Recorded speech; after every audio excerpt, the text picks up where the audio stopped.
posso expressar o que fez Deus por mim, e sem merecer deu seu sangue, deu seu sangue carmesim. Nem as vozes de 1 milhão de anjos expressarão minha gratidão. Tudo que sou e o que quero ser, eu devo tudo a Ele. A Deus toda a glória, a Deus toda a glória, a Deus toda a glória, pelo que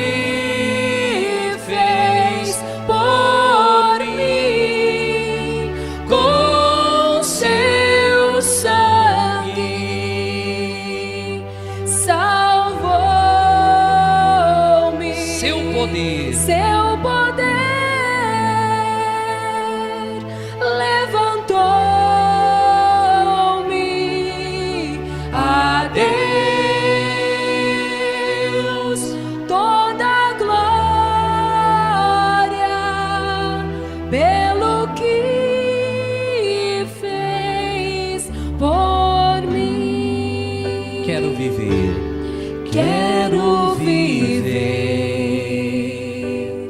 para Deus, e caminhar nos passos seus, e caminhar nos passos seus. E se alguma glória a mim chegar, a entregarei ao meu Senhor.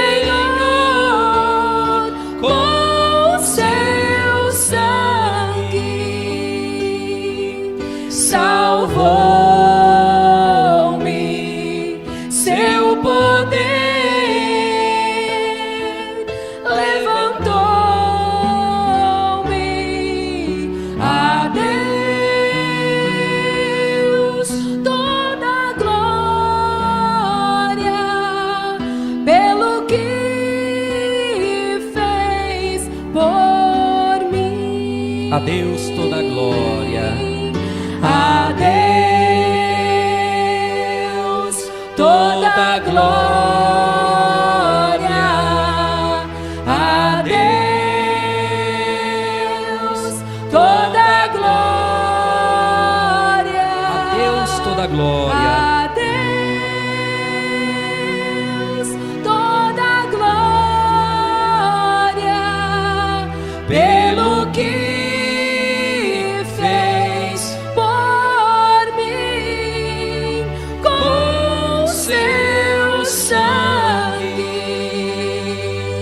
salvou-me. Seu poder levantou-me. A Deus toda a glória, a Deus toda a glória, pelo que fez por mim. Bom, você que trouxe a sua Bíblia, vamos então ao nosso estudo, né? Quarta-feira é o dia do estudo do Apocalipse. Apocalipse capítulo 11. A gente vai ler o versículo 10. Quem achou, diga amém. Bom, nós estamos estudando no capítulo 11 as duas testemunhas mártires, né? Só para fazer uma recapitulação rápida. Que no segundo período da grande tribulação, haverão duas testemunhas representando o Evangelho, e a Bíblia fala que essas duas testemunhas são Moisés e Elias, mas eles serão assassinados pela besta que emerge do mar, que nós já entendemos, já estudamos, que essa besta é o anticristo, que vai ser o que vai ordenar o assassinato, que vai ordenar a morte de Moisés e de Elias, como nós já estudamos. Na semana passada, nós falamos a respeito de João capítulo 1 e João capítulo 3, que no princípio era o verbo era Deus, o verbo estava com Deus, que ele veio para os que eram seus, mas os seus o rejeitaram. Mas a todos quantos o aceitou, deu-lhes o poder de serem feitos filhos de Deus, a saber, os que creem no seu nome, né? Falamos sobre tudo isso, sobre a missão de Jesus, que ficou claro, não ficou? O que eu quero que você guarde bem é isso, ó. Jesus veio para os que eram dele, mas os que eram dele, que eram judeus, fizeram o quê? Rejeitaram. E nós acabamos aceitando aquele a quem os judeus haviam rejeitado. Isso é tudo importante, por quê?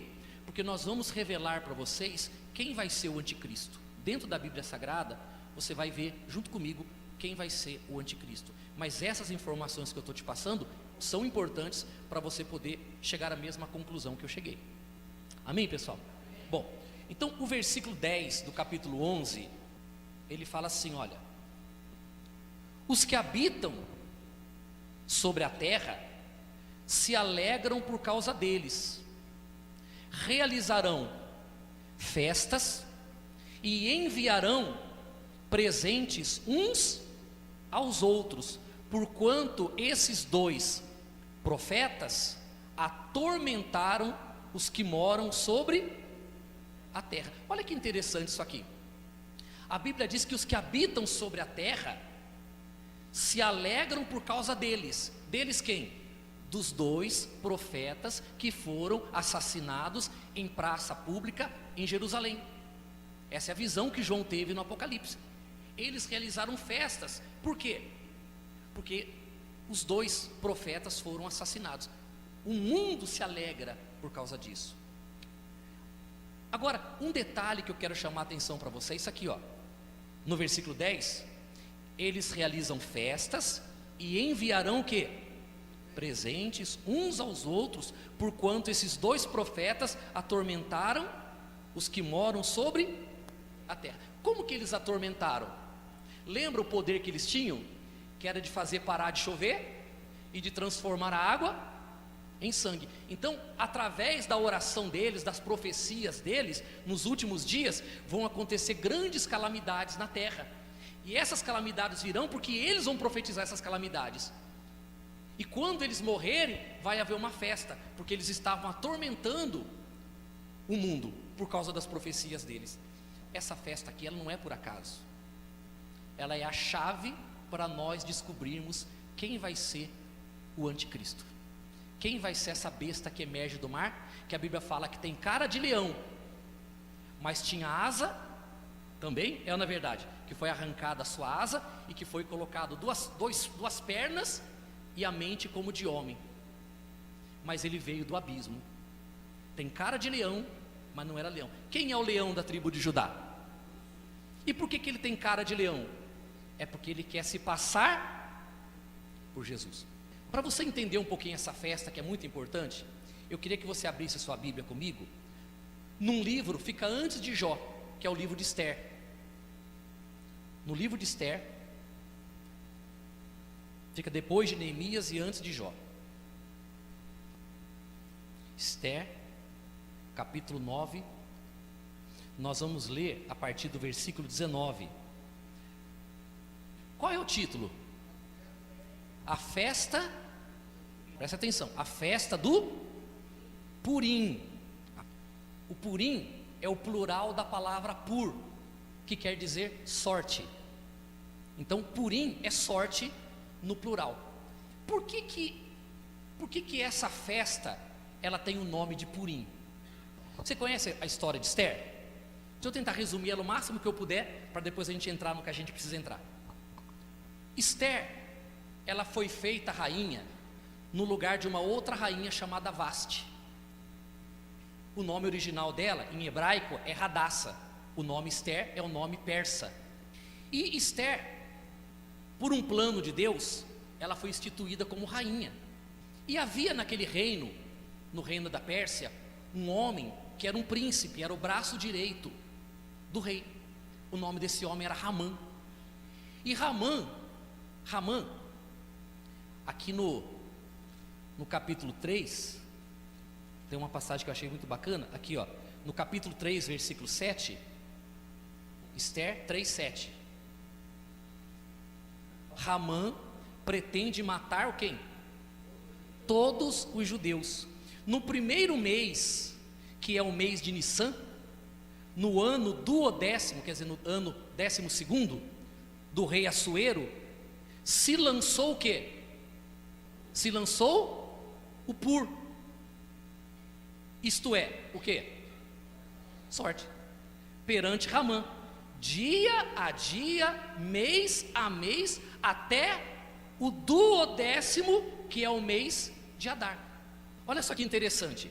Então a Bíblia diz que Ramã lançou lançou sorte, dia a dia, mês a mês, até o 12º mês, ou duodécimo mês. Lançar sorte era um ritual para as pessoas que queriam conhecer os oráculos de Deus. Eles lançavam sorte para saber qual era a vontade de Deus. Ramã não era judeu. O deus de Ramã era outro. Era um deus de pau, deus de pedra, deuses pagãos. Os demônios lá eram os deuses deles. Mas mesmo eles sendo crentes em deuses pagãos, olha o desejo que eles tinham de conhecer a vontade dos seus deuses. Ele não queria agir se essa ação, se essa atitude não tivesse debaixo da vontade do seu Deus. Eles criam em Jesus?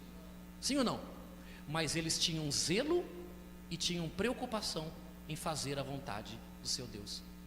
Do primeiro mês até o 12º mês, ele que odiava os judeus e queria matar os judeus, queria saber como que o Deus deles queria que isso acontecesse.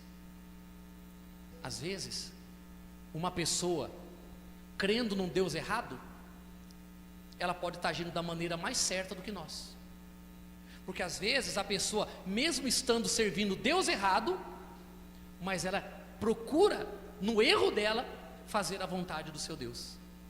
E as pessoas às vezes acreditando no Deus certo, no único Deus verdadeiro, ela vai e toma as decisões que ela quer tomar, mesmo sem que Deus tenha orientado ela a fazer aquilo. Ele queria matar os judeus, ele queria acabar com os judeus, mas ele queria fazer, mas ele queria que tivesse a aprovação de quem? Do Deus deles. E ele durante um ano, ele lançou sorte, até que o Deus dele disse dia e hora em que aconteceria o extermínio dos judeus. Eu e vocês somos cristãos, não somos? E a gente quer fazer uma coisa na vida que a gente acha importante, a gente simplesmente vai e faz. Quando o correto é nós fazermos o quê? Se você tem algo para fazer, coloca aquilo diante de Deus, não é? Busca a Deus por aquilo. Busca a Deus, pede a Deus para, meu Deus, abençoa, meu Deus, mostra se eu estou no caminho certo, mostra se essa é a tua vontade, mostra, meu Pai, se essa é a atitude que eu devo tomar, se é assim que eu devo educar os meus filhos, se é assim que eu devo tratar a minha esposa, se é dessa forma que eu devo me conduzir, meu Deus, me mostra a tua vontade. E Deus vai mostrando a vontade dele, vai conduzindo a nossa vida. Mas normalmente não é assim que acontece. Normalmente a gente vai o quê? Faz, é ou não é verdade? Sim ou não? Nem sabe se é aquela vontade de Deus ou não, a pessoa vai e faz, e às vezes não dá certo, e depois ela fica triste, chateada com Deus, porque não deu certo.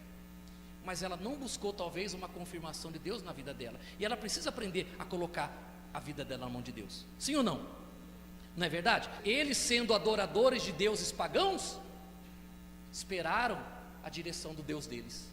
E nós, às vezes cristãos, cremos em Deus, mas vamos tomando atitude na nossa vida errada, sem consultar a Deus, sem buscar a Deus para aquilo, sem consagrar a nossa vida a Deus, e nós vamos só atraindo cada vez mais problemas para a nossa vida. Então a gente tem que aprender. Acordou de manhã, coloca o seu dia diante de Deus.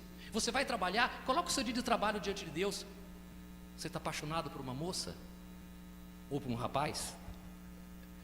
Coloca isso diante de Deus, para que Deus mostre para você o que é e o que não é. É ou não é? Você tem um sonho, você tem um projeto, coloca diante de Deus. Antes de você ir fazendo aquilo, coloca diante de Deus. Deus vai caminhar, as coisas vão, ó, se encaixa. Aí você fala assim, poxa, que bênção. Mas por que foi bênção? Porque Deus estava presente nas suas decisões. Deus estava presente, Deus estava na direção das coisas. Amém? Bom, então Ramã lançou sorte e veio a resposta do Deus deles. E ele então marcou dia e hora para que os judeus fossem mortos. E houve uma conspiração. Falaram para Esther, através de Mardoqueu, que era o tio dela, falou para ela que os judeus iam morrer. Enfim, houve uma série de problemas. Ramã chegou a fazer a forca, onde Mardoqueu seria enforcado, depois que os judeus todos morressem, porque ele odiava Mardoqueu, o tio de Esther. Por quê? Porque quando Ramã passava, as pessoas dobravam o joelho e adoravam ele como se ele fosse um deus. Mas a Bíblia diz que Mardoqueu, por ser um homem de Deus, ele falou assim, eu só me ajoelho diante do meu Deus, não me ajoelho diante de homem nenhum. E isso criou um ódio tão grande. Ramã falou, eu vou matar todos os judeus, e ele vai ser o último e vai ficar na forca. Só que a Bíblia diz que Deus foi agindo, foi agindo, foi agindo, foi agindo, foi agindo, foi agindo. E quem acabou na forca foi Ramã, quando o rei descobriu a conspiração que ele tinha feito contra os judeus, que inclusive Esther, a rainha, ia morrer nessa conspiração também, porque ela também era judia. Quando isso aconteceu, o povo de Israel fez uma festa, e a esta festa foi chamada Purim, a festa da sorte. Mas a sorte para eles era providência de Deus, tanto que quando eles lançavam sorte, eles esperavam o oráculo, esperavam a resposta de Deus. Então sorte para eles é quando Deus vinha e agia, Deus vinha e se manifestava. Então essa festa do Purim, ela pode ser chamada a festa da providência de Deus. Por quê? Porque no dia que era para eles serem mortos, foram mortos os seus inimigos. Então na festa de Purim, eles louvaram, preste atenção agora, louvaram, adoraram, festejaram, trocaram presentes entre si, porque o seu Deus havia lhe dado livramento diante dos seus inimigos. Quando eu li em Apocalipse com você que Moisés e Elias é assassinado em praça pública, e eles fazem uma festa, a festa que eles estão fazendo é a festa do Purim, porque ela segue a mesma tradição. E por que é que eles festejaram a morte de Moisés e Elias? Porque eles acreditaram que quem providenciou a morte de Moisés e Elias, das duas testemunhas assassinadas em praça pública, foi quem? O mesmo Deus. Só tem uma coisa aqui agora que eu quero pensar com você. Quem que estava no templo, na visão de João, sentado no trono, que mandou matar Moisés e Elias? O anticristo está sentado no trono, a besta está sentada no trono, como nós já lemos dias atrás. Então, se o anticristo mandou matar Moisés e Elias, e eles estão comemorando a festa do Purim, é porque eles estão entendendo que quem está sentado no trono é quem? É Deus. Porque o anticristo, sabe quem é? O anticristo é aquele que tem cara de leão, mas não é o leão. O anticristo, pessoal, é aquele que está sendo esperado pelos judeus como seu Messias. Quando o anticristo estiver sentado no lugar santo, no templo, para os judeus, é o Messias. Jesus veio para os seus, eles aceitaram? E eles estão esperando quem? Estão esperando o Messias. Mas o Messias vai vir. Por que o Messias não vai vir? Porque o Messias já veio. Mas vai vir alguém parecido com o Messias, e vai se passar pelo Messias. E esse homem vai ser um rei, como nós já estudamos, vai ser um rei poderoso, que vai devolver Israel ao judeu, que vai reconstruir o terceiro templo, que vai trazer de volta o sacrifício, que é o que eles estão esperando, e quando ele se manifestar, entre aspas, como Messias, e ele sentar no trono, vai ser cancelado, vai ser suspenso o sacrifício diário, que é o sacrifício de animais. Por quê? Porque assim como no Velho Testamento, o sacrifício de cordeiros representava Jesus, com a vinda de Jesus, acabou o sacrifício de animais, mas os judeus querem voltar a fazer. Quando eles entenderem que veio o Messias, não há mais necessidade também de sacrifício para eles, porque o Messias para eles vai ser o Cordeiro de Deus, só que vai ser o anticristo disfarçado de Messias. Eu não sei se você lembra, mas algumas semanas atrás eu falei o seguinte: olha, quando vocês começarem a ouvir falar da construção do terceiro templo, fique, porque é o primeiro sinal da grande tribulação. O arrebatamento da igreja vai estar próximo. Mas nós falamos também que a besta seria um grande rei, só que esse grande rei, ele vai vir e vai se sentar num lugar santo, e vai se passar por Deus. Então, quando você ouvir falar sobre o anticristo, saiba de uma coisa: ele é o anticristo para mim e para você, mas para o mundo vai ser o Messias esperado. Fique atento. Você tem que ter muita atenção com as notícias de Israel, porque tudo isso que eu estou falando para você vai acontecer lá. Quando você ouvir falar assim: olha, os judeus estão se preparando para construir o terceiro templo, se eles estão se preparando, é porque o anticristo está por perto, e ele vai vir e ele vai entregar Israel ao povo, e ele é que vai dar o start da construção do templo. Ele vai fazer com que Israel tenha o que eles sempre quiseram, a posse total da terra. Deu para entender? Agora eu quero ler uma passagem para deixar isso bem concluído com vocês. 2 Tessalonicenses, que eu vou ler, que talvez você já tenha lido outras vezes e talvez não tinha entendido, como que agora você vai entender.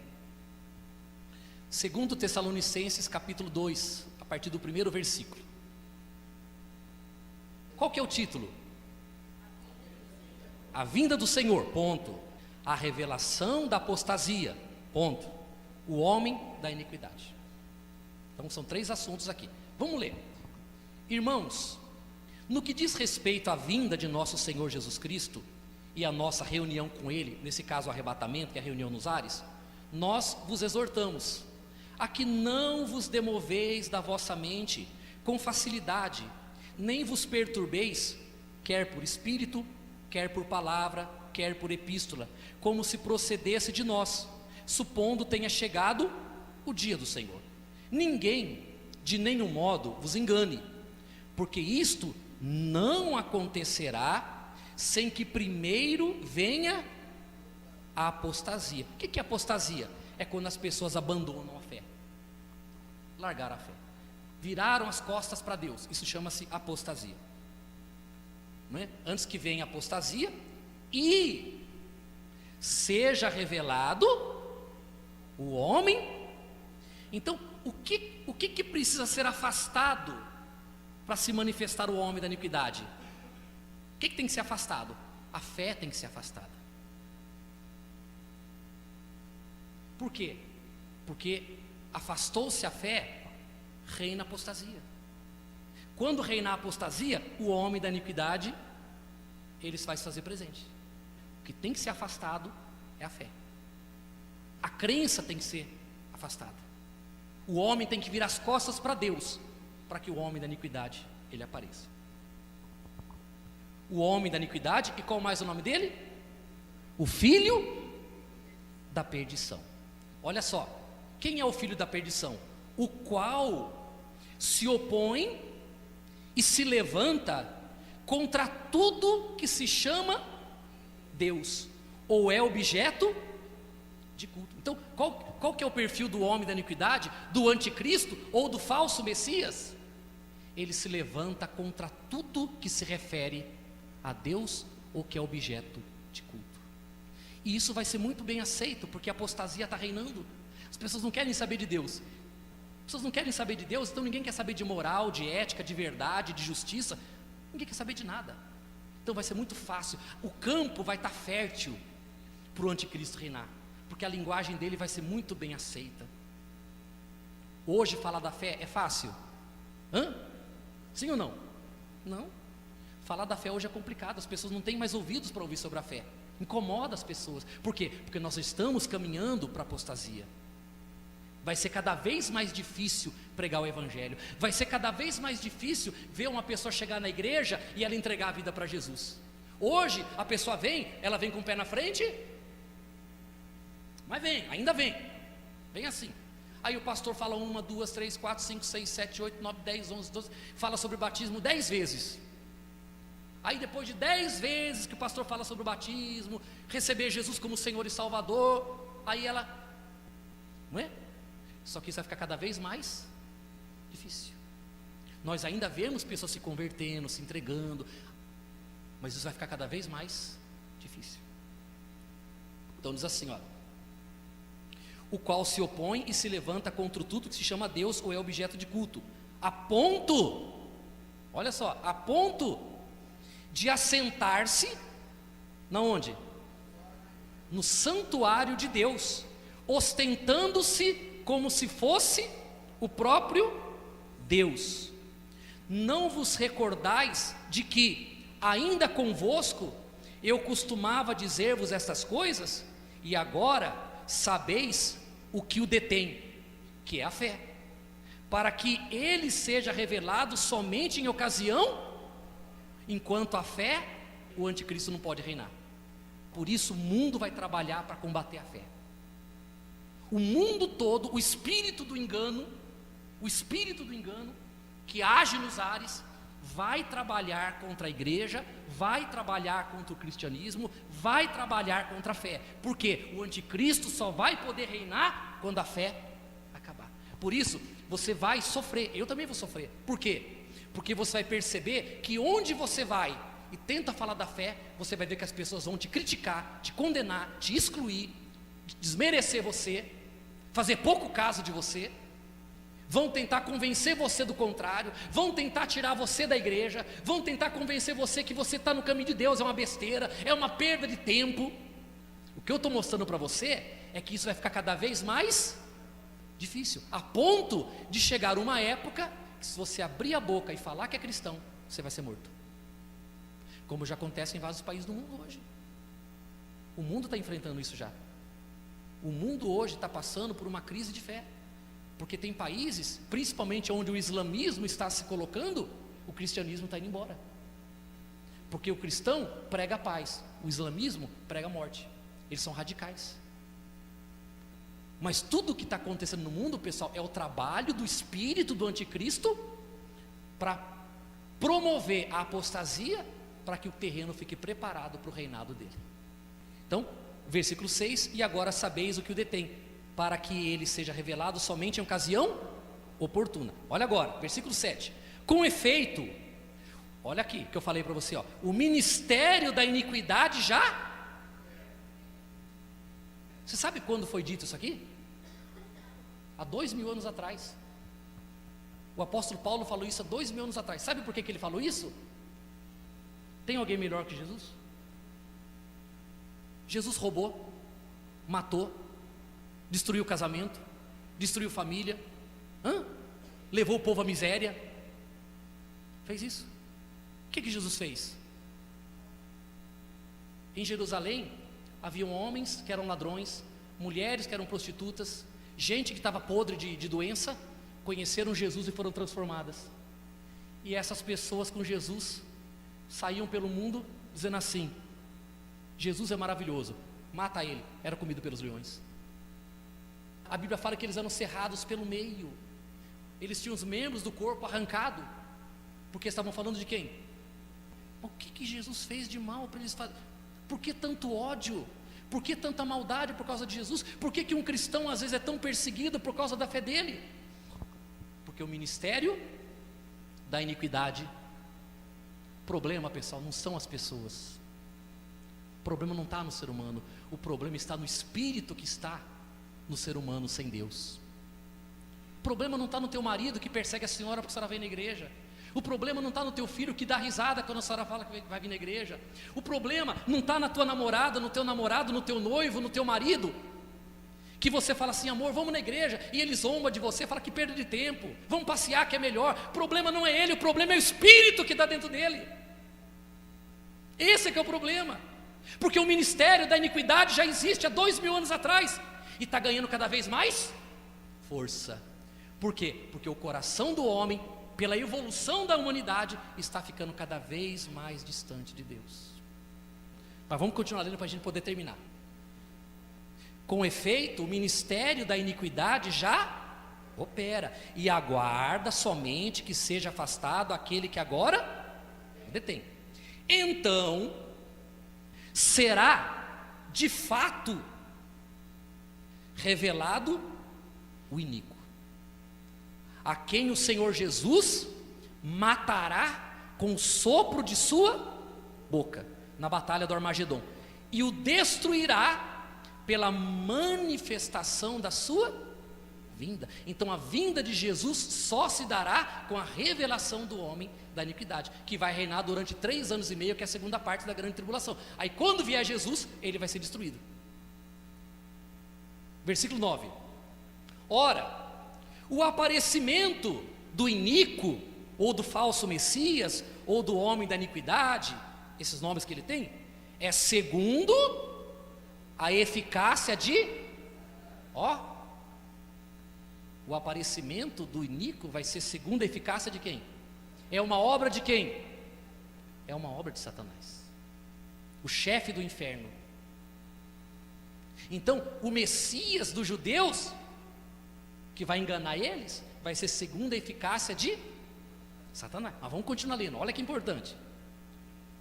Segundo a eficácia de Satanás, com todo poder, sinais e prodígios da mentira. Compreende, pessoal?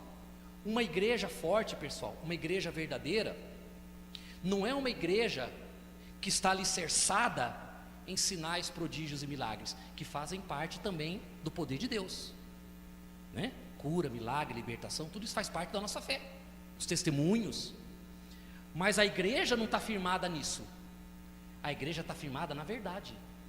Por quê? Porque até o iníquo, até o falso Messias, que ele opera segundo a eficácia de Satanás, ele vai se manifestar com todo o poder, sinais e prodígios da. Então na mentira também tem sinais, prodígios e maravilhas. Compreende sim ou não? Eu estava dando estudo para os obreiros segunda-feira e estava dizendo para eles que nós nunca podemos julgar uma igreja, nem um obreiro, nem um pastor, por aquilo que ele faz, mas por aquilo que ele é.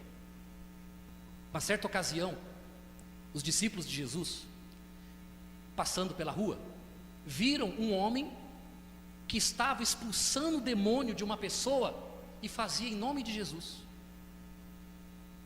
O discípulo viu aquilo, falou assim: eu nem conheço esse cara, como é que ele está fazendo a obra de Jesus? Chegou e falou para ele: não, para com isso, não faça. E ele foi depois falar para Jesus, falou assim: Senhor, eu encontrei um homem no caminho, que ele estava expulsando o demônio no teu nome, eu mandei ele parar, porque ele não é dos nossos. Jesus falou assim: não manda ele parar não, quem não é contra nós, é por nós. Queira ou não, verdadeiro ou falso, ele está evangelizando, ele está fazendo a obra. Se ele é aquilo que aparenta ser ou não, isso é problema dele. O que ele está fazendo é certo, ele pode estar errado. Então você pode ver um homem como eu no altar, ou um obreiro, uma obreira, e por aquilo que nós fazemos você fala assim: eis aí um grande homem de Deus. Por quê? Porque de repente o pastor colocou a mão numa pessoa, fez oração para ela e ela foi curada. As pessoas leigas, elas vão interpretar isso como uma obra de um homem? Não, é a obra que opera através do nome de Jesus. O próprio Senhor Jesus, quando chegava numa pessoa e orava para ela, e ela era curada, o que Jesus falava para ela? A tua fé te salvou. Então, a tua vida abençoada é resultado de quê? Da tua fé. A tua fé no nome e esse é o trabalho do pastor. O trabalho do pastor é revelar para você o poder que há no nome de Jesus, para que você creia e seja abençoado. O seu milagre, a sua vida abençoada, não saiu da minha mão, saiu do poder do nome de Jesus, porque o nome de Jesus é que cura, salva, liberta e abençoa. Então, uma pessoa da mentira, uma pessoa mentirosa, um falso profeta, ele pode subir no altar, é um lobo vestido de ovelha, e ele vai orar, vai expulsar o demônio, vai curar o doente, e as pessoas têm a ideia de que por aqueles sinais e milagres e prodígios, é um homem de Deus. Não. Quem vai dizer se eu sou um homem de Deus, são as pessoas que convivem ao meu lado, porque só quem convive comigo sabe quem eu sou. Então não julgue uma igreja, um homem, uma mulher, não atribua a ela um título de homem de Deus e mulher de Deus por aquilo que ela faz. Você pode estar cometendo um grande erro. É como, por exemplo, aquela mulher que em casa o marido não lava uma louça, não pega nem a toalha para tomar banho, não faz um café, não pinta a casa, não tira a teia de aranha que está no canto, não põe um prego na parede quando precisa lá para botar um quadro, faz nada. Chega em casa calado, vai embora mudo. Chega em casa, senta na frente da televisão, desliga a televisão, vai dormir, e às vezes fedorento, nem vai tomar banho. Vai dormir, acorda cedo, vai trabalhar, e tem um homem em casa que parece que não existe. É um peso morto. Sim ou não? Peso morto. Aí, fora de casa, precisa de alguma coisa, conta comigo, hein? Pintar, lavar, passar, costurar, pregar botão, conta comigo. João, parceiro, tamo junto. Junto e misturado, não é como dizem por aí? Estamos junto e misturado, é ou não é? Aí as pessoas falam assim: Dona Maria, a senhora que é feliz. Que homem bom que a senhora tem, né? Quer comprar? Estou vendendo. É ou não é? E divide 12 vezes. Vale nada, um peso morto. Mas na rua, é só na convivência, depois de alguns meses, você vai conhecer a pessoa, senão você vai ter decepção. Então não se engane com sinais, prodígios e milagres. A igreja não é formada disso. A igreja é firmada na verdade, que é quem? Jesus é a verdade. A igreja tem que estar firmada nisso. Milagre, cura, libertação faz parte da igreja, faz parte, louvor faz parte. Mas a base da igreja é a palavra. Se a igreja não estiver firmada na palavra, na verdade, ela é facilmente enganada, porque qualquer discurso ela vai fazer assim, amém. É ou não é verdade? Não conhece a verdade, não conhece a palavra, o que dizem para ela diz amém. Por isso que na igreja Graça e Verdade nós zelamos muito pela palavra, porque só vamos ter uma igreja de verdade quando essa igreja estiver firmada na palavra. Para terminar, versículo 10: e com todo engano de injustiça aos que perecem, porque não acolheram o amor da verdade para serem salvos. Aqueles que não acolheram a verdade quando ela veio ao mundo, que são os que perecem, a eles foi revelado a iniquidade. Não aceitaram a verdade, não aceitaram Jesus, rejeitaram Jesus, estão esperando o Messias. Vamos preparar o Messias para eles, é o que eles querem. O diabo senta lá no inferno, reúne lá os discípulos dele e fala assim: é um Messias, vamos dar um Messias para eles. E o Messias que vai vir fazendo sinais, prodígios e maravilhas. É o que eles querem, vamos dar para eles. Eles rejeitaram a verdade, mas vão aceitar facilmente a mentira. Versículo 11: e por esse motivo, por terem rejeitado a verdade para serem salvos, que Deus lhe manda a operação do erro, para darem crédito à mentira, a fim de serem julgados todos quantos não deram crédito à verdade, antes, pelo contrário, deleitaram-se com a injustiça.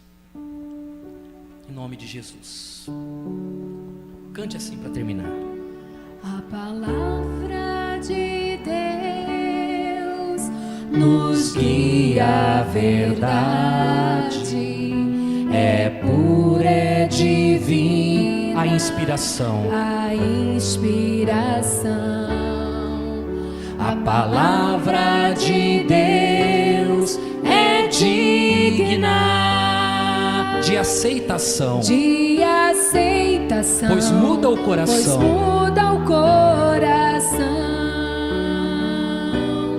A palavra de Deus é o verdadeiro alimento, sacia a fome, dá entendimento, é pão da vida, água tão límpida, do trono de Deus,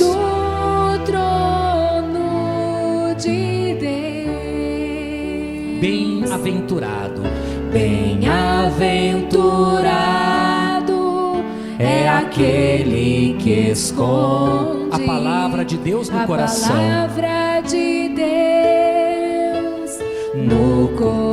É lâmpada para os meus pés, é lâmpada para os meus pés,